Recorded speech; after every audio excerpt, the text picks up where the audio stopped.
میرا نام کرن ہے اور میری 4 سال پہلے محبت کی شادی ہوئی۔ میرے شوہر مجھ سے بہت پیار کرتے تھے، لیکن ہماری اکثر بحث ہو جاتی تھی کیونکہ میرے شوہر پیدا تو بریلوی خاندان میں ہوئے، لیکن وہ تعویذوں وغیرہ پر یقین نہیں رکھتے تھے، اور اس کے برعکس میں ان چیزوں پر یقین رکھتی تھی، اور اسی چیز کو لے کر ہماری بحث ہوتی رہتی تھی۔ ان 4 سال کے دورانیے میں اللہ نے مجھے 2 بیٹیوں سے نوازا۔ ایک میری بیٹی 2 سال کی تھی جب میری بیٹی منہا پیدا ہوئی۔ جب وہ پیدا ہوئی تو پورے خاندان میں خوشی کا سماں تھا۔ وہ بہت ہی خوبصورت تھی، اس کی آنکھیں بہت ہی حسین تھی، یوں کہہ لے کہ وہ ایک چاند کا ٹکڑا تھی جسے دیکھتے ہی دیکھتے 2 ماہ گزر گئے، لیکن منہا کی جسمانی نشو نما نہیں ہو رہی تھی، وہ عام بچوں کی طرح بڑھ نہیں رہی تھی۔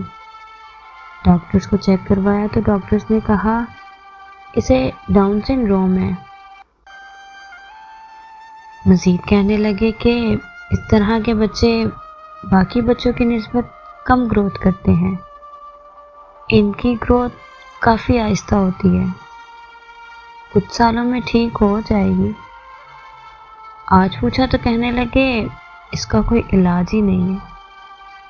جب خاندان والوں کو پتہ چلا تو جتنے منہ اتنی باتیں شروع ہو گئی۔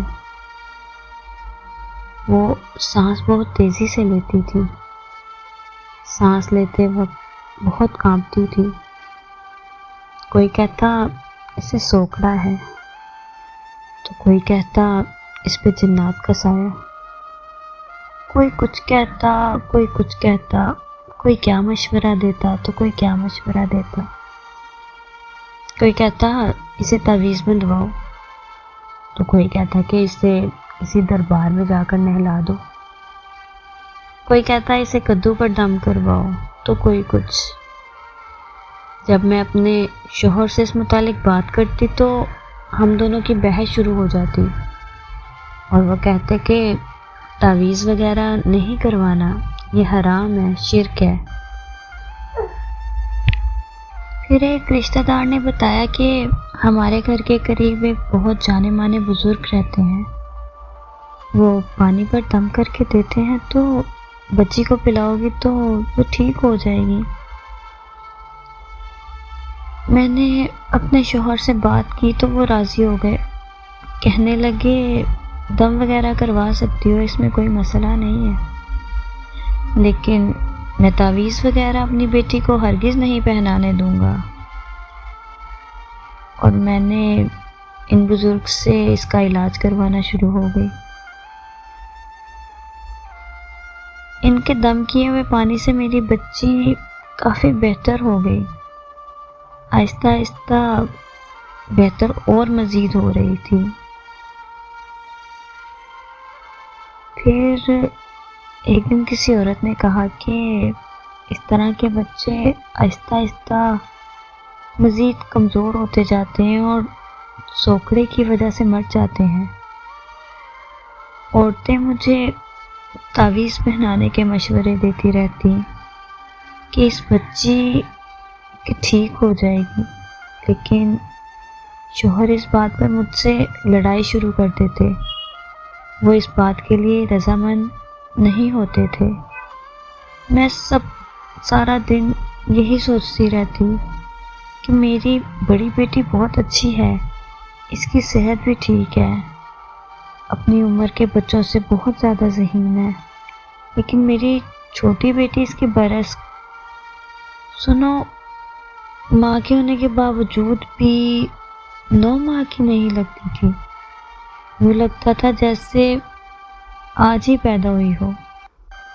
وہ کچھ دن پہلے میری بیٹی رات 2 بجے اٹھی اور بس روتی جا رہی تھی، دودھ بھی نہیں پی رہی تھی۔ مجھے لگا اس سے ہنسلی ڈل گئی ہے، پہلے بھی کئی بار اس کی ہنسلی نکلوائی ہے، اس بار بھی ہنسلی نکلوانے کے لیے گئی اور وہ دودھ پینے لگ گئی، لیکن پھر بھی وہ رو رہی تھی۔ میں اپنی امی کے گھر تھی، میرا بھائی مجھے ڈاکٹر کے پاس لے گیا، لیکن کلینک پر ڈاکٹر موجود نہیں تھا۔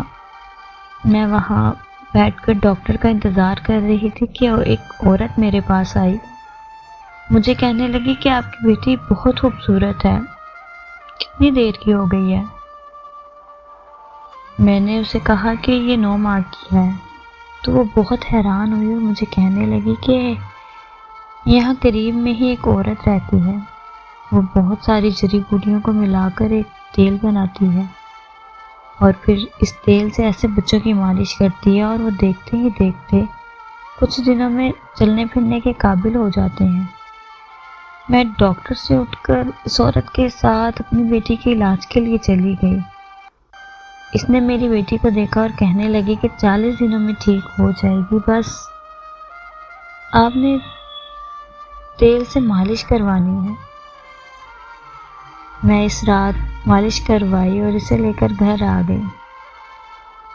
میری بیٹی بری طرح رو رہی تھی اور پاؤں کی ایڑیاں زور سے مار رہی تھی۔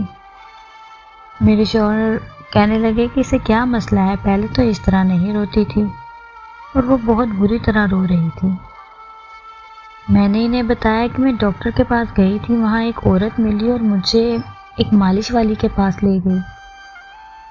اس نے تیل کے ساتھ اس کی مالش کی ہے، وہ کہہ رہی تھی کہ تھوڑے دنوں میں ٹھیک ہو جائے گی۔ میرے شوہر اس بات پر مجھ سے لڑے جھگڑے، لیکن پھر نہ جانے کیا سوچ کر مجھے کہنے لگے کہ میری بات تمہیں سمجھ نہیں آئے گی، جو بہتر لگتا ہے کرو۔ میں بس اتنا کہوں گا کہ اس کا میڈیکل علاج کرواؤ، باقی جو تمہیں بہتر لگے۔ میں کہنے لگی ٹھیک ہے، 40 دن اس تیل سے مالش کرواؤں گی، جو مجھے کہنے لگے کہ ٹھیک ہے تمہاری مرضی۔ اگلے دن وہ شام کو کام سے واپس آئے تو میں نے انہیں ساتھ لے کر مالش والی کے گھر چلی گئی۔ اس دن مالش کرنے کے بعد جب گھر آئی تو میری بیٹی کا رنگ نیلا پڑنے لگا تھا۔ گھر میں نیبولائز وغیرہ پڑا تھا، میں نے اس سے نیبولائز کیا تو وہ کافی بہتر ہو گئی۔ رات کے 10 بج رہے تھے، میرے شوہر مجھے کہنے لگے چلو اسے ڈاکٹر کے پاس لے چلتے ہیں۔ تو میں کہنے لگی کہ ہاں آئس ہو جاتی ہے تو چلتے ہیں۔ وہ کہنے لگے ٹھیک ہے۔ میں نے کہا اس کو سلا دو، پھر ڈاکٹر کے پاس چلے جاتے ہیں۔ میں نے کہا ہاں ابھی منہا کھیل ہی رہی ہے، بس یہ سو جاتی ہے تو چلتے ہیں، صرف چیک ہی تو کروانا ہے کہ یہ کیوں رو رہی ہے۔ ابھی میرے یہ الفاظ ختم ہی ہوئے تھے کہ میری نظر اچانک میری بیٹی منہا پر پڑی تو وہ بے حرکت ہو چکی تھی، اس کی آنکھیں ایک جگہ رک چکی تھی، وہ کوئی بھی حرکت نہیں کر رہی تھی۔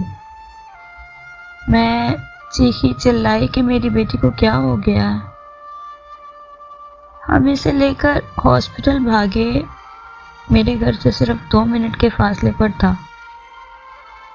ڈاکٹر نے اسے چیک کیا تو کہنے لگی کہ اس میں مزید جان موجود نہیں ہے، اس کی کوئی بھی دھڑکن موجود نہیں ہے، اور کہنے لگے کہ آپ کی بیٹی فوت ہو چکی ہے۔ میں بہت چیخی چلائی، بہت روئی، میری دنیا ایک ہی دن میں ختم ہو چکی تھی۔ میری بیٹی، میری جان، میری منہا مجھے چھوڑ کر جا چکی تھی۔ ہمیں کچھ سمجھ ہی نہیں آ رہا تھا کہ ہم کیا کریں۔ میں نے اپنے شوہر سے کہا کہ ہم اسے کسی دوسرے ہسپتال لے کر جاتے ہیں اور وہاں چیک کرواتے ہیں۔ میرے شوہر مجھے لے کر دوسرے ہسپتال جا رہے تھے کہ راستے میں اچانک میری منہا کا جسم بالکل اکڑ چکا تھا۔ میں نے دیکھا کہ وہ بالکل برف ہو چکی ہے۔ میں سمجھ چکی تھی کہ اب کچھ نہیں ہو سکتا۔